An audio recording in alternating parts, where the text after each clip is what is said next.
11 ની વિભાજ્યતાની ચાવી। વિદ્યાર્થી મિત્રો આ ચાવી થોડી અટપટી છે તો ખૂબ ધ્યાન આપજો। જુઓ શું થાય છે, આપેલી સંખ્યાના એકી સ્થાન પર આવેલા અંકોનો સરવાળો, એકી સ્થાન પર આવેલા અંકોનો સરવાળો એટલે પહેલો આંકડો પછી એક આંકડો છોડી એક આંકડો પછી એક આંકડો છોડી એક આંકડો બરાબર એ તમામ અંકોનો સરવાળો અને બેકી સ્થાન પર આવેલા અંકોના સરવાળાની બાદબાકી 0 11 કે 22 હોય તો તે સંખ્યાને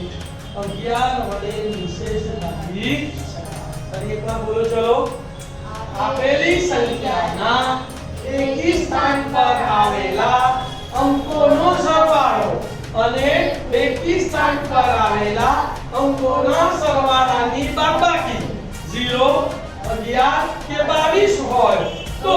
તે સંખ્યાને 11 વડે નિશેષ ભાગી શકાય। ઉદાહરણ જોઈએ આપણે 5,89,325 એકી સ્થાન ઉપર જગ્યા એટલે પહેલી સંખ્યા 5 પછી એક છોડીને 3 અને એક છોડીને 8 અને પછી બાકી બધાનો સરવાળો બરાબર તો એકી સ્થાન પરના અંકોનો સરવાળો 5 + 3 + 8 5 ને 3 8 અને 8 ને 8 16 એકી સ્થાન પર આવેલા અંકોનો સરવાળો એટલે 2 + 9 + 5 2 + 9 એટલે 11 11 ને 5 16 બંને સરવાળા કેવા આયા સરખા તો તેમનો તફાવત શું આવશે 16 - 16 એટલે 0 0 આવી ગયો તો આ સંખ્યાને 11 વડે નિશેષ ભાગી શકાય। ચેક કરીએ ચલો 5,89,325 ભાગ્યા 11 તો 5 11 થી નાનો છે એટલે કેટલા આંકડા લેવા પડશે 2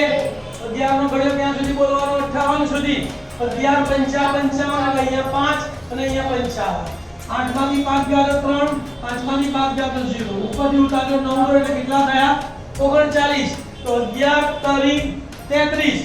39 - 33 9 માંથી 3 ગયા તો 6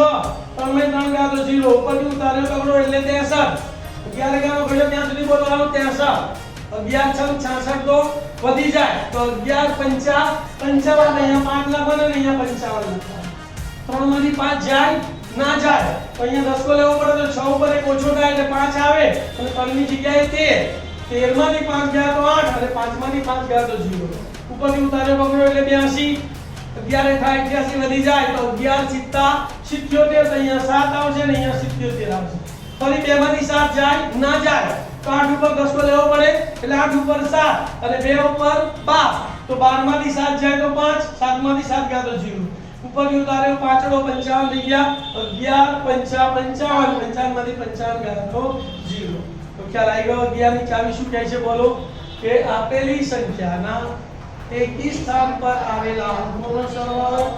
અને બેકી સ્થાન પર આવેલા અંકોના સરવાળાનો તફાવત 0 11 કે 22 હોય તો તે સંખ્યાને 11 વડે નિશેષ ભાગી શકાય। લખી લો ચલો।